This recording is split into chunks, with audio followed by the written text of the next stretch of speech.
اللہ تعالیٰ نے اپنے بندوں سے کچھ وعدے فرمائے اور بے شک اللہ اپنے وعدوں کے خلاف نہیں کرتا۔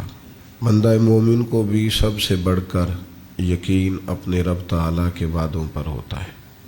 ہر آدمی یہ چاہتا ہے کہ اسے تائید عزوی حاصل ہو، غیبی مدد اس کے ساتھ ہو، اور وہ جس میدان میں بھی اخلاص کے ساتھ قدم رکھے اللہ تعالیٰ کی خاص مدد اس کا بازو تھامے اور اسے کامیابی ملے۔ بہت سارے کامیاب لوگوں کو دیکھ کر بھی انسان کو یہ خواہش پیدا ہوتی ہے کہ مجھے بھی اللہ تعالیٰ کامیاب زندگی عطا کرے اور میں بھی کچھ کر جاؤں۔ کیا نسخہ ہے اللہ کی مدد حاصل کرنے کا، اور کیا صورت ہے تائید غیبی پانے کی؟ اور بظاہر جو لوگ ہمیں بہت زیادہ مضبوط نظر نہ آنے کے باوجود بھی بہت کامیاب نظر آتے ہیں،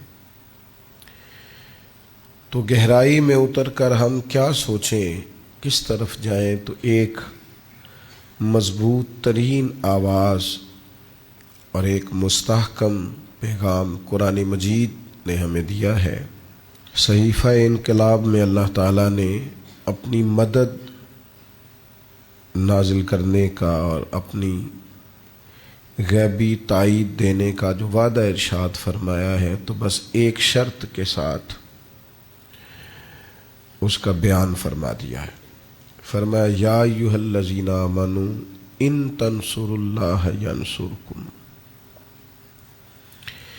اے ایمان والو اگر تم اللہ کے دین کی مدد کرو گے تو اللہ تمہاری مدد فرمائے گا۔ وَيُثَبِّتْ أَقْدَامَكُمْ، اور تمہارے قدم جما دے گا، تمہارے لیے مضبوطیاں اللہ تعالیٰ پیدا فرما دے گا۔ شرط ایک ہی ہے کہ اگر تم اللہ کے دین کی مدد کرو، صرف اپنی مدد نہ کرو،